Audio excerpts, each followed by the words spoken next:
Class 12 Economics Indian Economic Development Chapter 3 Liberalization, Privatization and Globalization Part 3. Those who have not seen Part 1 and 2, please click the I button and please check it out.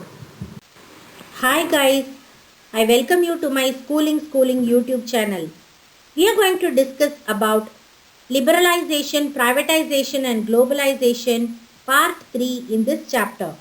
We have already discussed part 1 and part 2. Those who missed out, kindly check it out. World Trade Organization. It was founded in 1995. It is a successor organization to General Agreement on Trade and Tariff, GATT. Functions of World Trade Organization. It facilitates the implementation, administration and operation of the objectives of multilateral trade agreements. It administers the trade revenue mechanism. It administers the understanding rules and procedures governing the settlement disputes. It is a watchdog of international trade. It examines the trade regimes of individual members. Trade disputes that cannot be solved through bilateral talks are forwarded to the World Trade Organization Dispute Settlement Court. It is a management consultant for world trade. Its economists keep a close watch on the activities of the global economy and provide studies to the main issues of the day. Privatization. It refers to giving a greater role to private sector, thereby reducing the role of public sector. It means shedding of the ownership or management of a government-owned enterprise. It also means dereservation of industries previously reserved for public sector government companies. So it means that everything is going to be private from the government. It is going to be owned by the private sector. Two ways of changing government companies into private companies: by withdrawal of the government from the ownership and management of the public sector companies, by the method of disinvestment. What is disinvestment? To sell off certain assets such as parts of a manufacturing plant. It is opposite of capital expenditure. Forms of privatization: denationalization, partial privatization, deficit privatization. What is denationalization? When 100% of the government ownership of productive assets is transferred to the private sector, it is called as denationalization. It is also called the strategic sale. Partial privatization. When less than 100% or more than 50% ownership is transferred, it is partial privatization. Private sector owns majority of the shares. Deficit privatization. It is also known as token privatization. When the government disinvests its shares to the extent of 5% to 10% to meet the deficit in the budget, it is deficit privatization. Objectives of privatization: improving the financial condition of the government, because government does not have that much of budget to provide for all possibilities for the state, providing better goods and services to consumers, bringing healthy competition within the economy. It also has an objective to raise funds through disinvestment, to reduce the workload of public sector, to increase the efficiency of the government undertakings and to make way for foreign direct investments.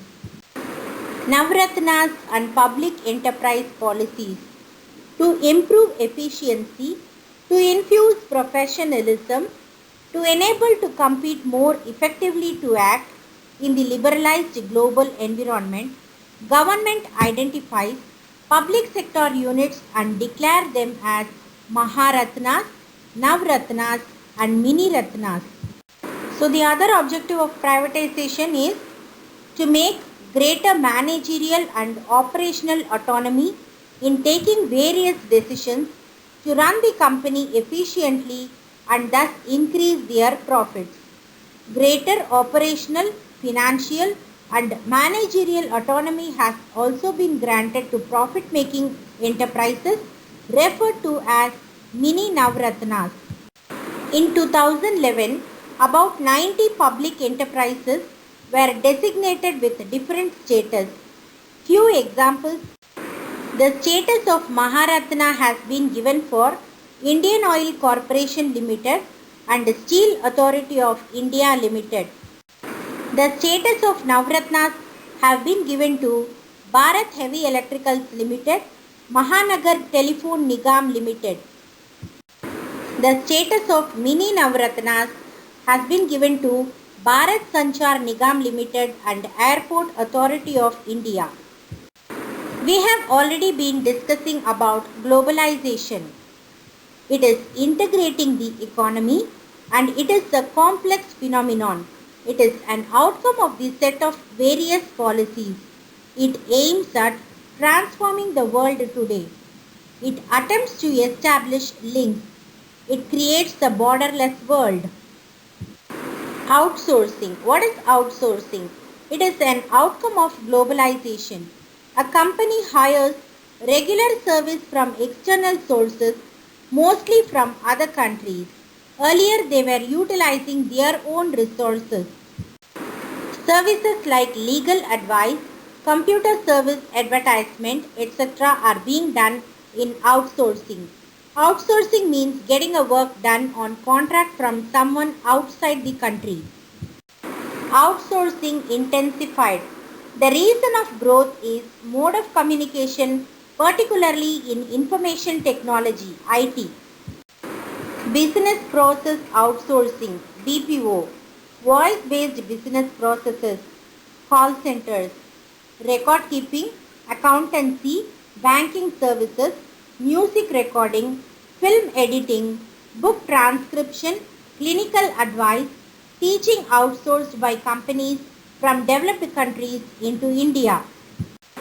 Most multinational corporations and even small companies are outsourcing their services to India. India stands first. India is being outsourced by other countries. The reasons for outsourcing. MNCs outsource India. Reasons are skilled manpower, accuracy, English speaking graduates, low wage rates. Hence, India has become a destination for global outsourcing. Economic growth during reforms. Growth of an economy is measured by GDP. Growth of GDP during 1980 to 91 was 5.6%. During 2007 to 2012, it was 8.2%. During the reform period, the growth of agriculture has declined. Industrial sector reported fluctuation. The growth of service sector has gone up. Growth is mainly driven in the service sector. Rather, we can say that there was a straight jump from agricultural sector to service sector. The opening up of the economy has led to rapid increase in foreign direct investment and foreign exchange reserves. Foreign investment includes foreign direct investment and foreign institutional investment (FII). It has increased from about 100 million US dollars in 1990 to 91 and 400 billion US dollars in 2010 to 2011. There has been an increase in the foreign exchange reserve from about US $6 billion in 1990 to 91 to US $300 billion in 2011. India is seen as a successful exporter of auto parts, engineering goods, IT, software and textiles in the reform period. Rising prices also have been kept under control. Failures of economic reforms. Neglect of agriculture, uneven growth in industrial sector.